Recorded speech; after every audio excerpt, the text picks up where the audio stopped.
Welcome back to the Reality Guys. I'm your host Brian, and today I'm talking Love Island All Stars. This is Series 2, Episode 26.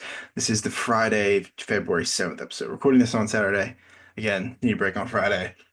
And I thought this episode was all right. It was, I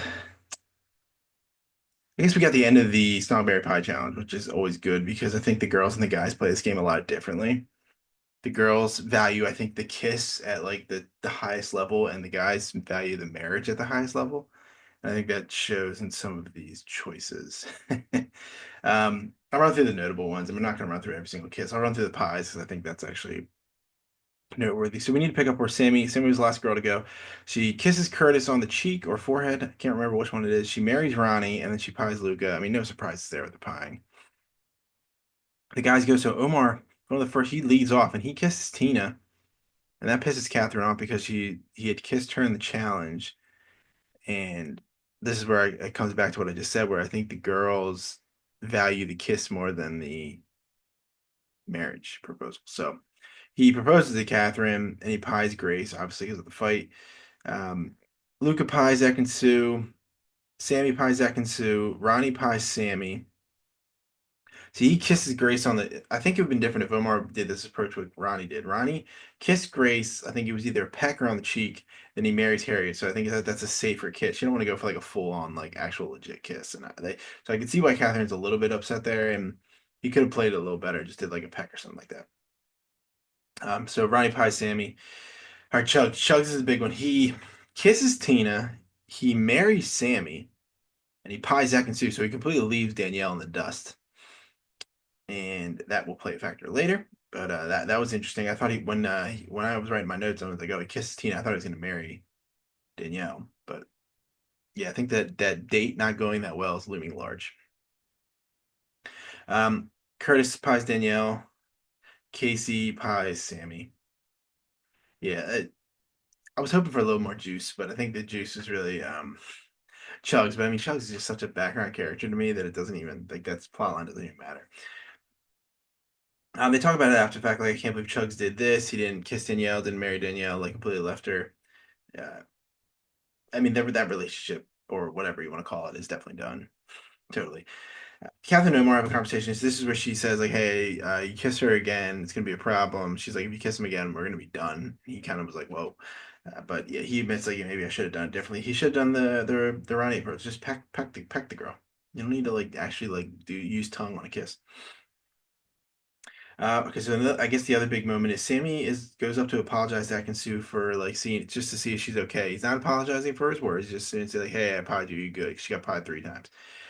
Elma comes up and is like, "Yeah, you don't need to do that." And Ekin now sad and she's like crying and like I was just like, ugh, these plot points are just they're so brutal. And Ekin talks to Curtis. Curtis pulls Elma and she's like, they're both just arguing with each other and I think you're being ridiculous. No, you're being ridiculous. You're immature. Whatever. It's stupid. It's stupid. And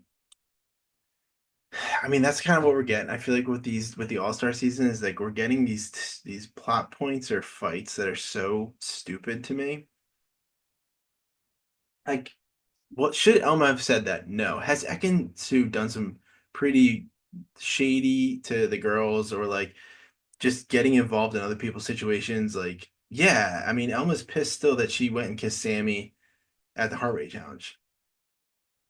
It's just like this is what it is. I mean, they're petty. So they'd have a conversation the next day, patch it up, kind of patch it up loosely, but it's just like, sorry, it's just those fights just take me completely out of it because he ain't got Curtis over here with his accent, like talking to Elma. I'm just like, oh my god, what? Like none of these are real people problems. It just none of them. They get a text that they're gonna meet at a fire pit. The guys are gonna recouple, and we actually have 2 people dumped today, which is kind of crazy. And I wonder if that like maybe from like Ron leaving, we had so many guys leave. I wonder if it just put like an imbalance into the dumping and stuff like that. So it's pretty much chalk up until the point where Chugs is the last person to pick, and that's kind of pretty much the decider. Obviously, done on purpose for suspense and I guess the juice. So Ronnie goes first. He chooses Harriet, no surprise. Curtis chooses Ekin-Su, absolutely no surprise. Omar chooses Catherine, no surprise. Sammy chooses Elma, no surprise. Casey chooses Gabby, no surprise. Luca chooses Grace, absolutely no surprise. And then Chugs chooses Tina. So that means that Danielle and Sammy are dumped. So Sammy, uh, she was here for like a day. It felt like maybe 2 days, 3 days tops. Both of them not staying in the villa that long. Sammy obviously the shortest, but Danielle I didn't think was in the villa that long either. So two down. Keep seeing tweets about like Jess might enter the villa, and it's like we're gonna get another girl in here. And like I heard this, I thought I saw the show was gonna end on like kind of soon, which I wouldn't be mad about because we're getting to the point now where it's like if we bring people in, there's no chance, and then some of these couples they're not gonna. It starts to become just like what kind of BS are they gonna argue about? Because they're not gonna swap couples or move around. So it's just this is the part of the when the end like I love Love Island to death.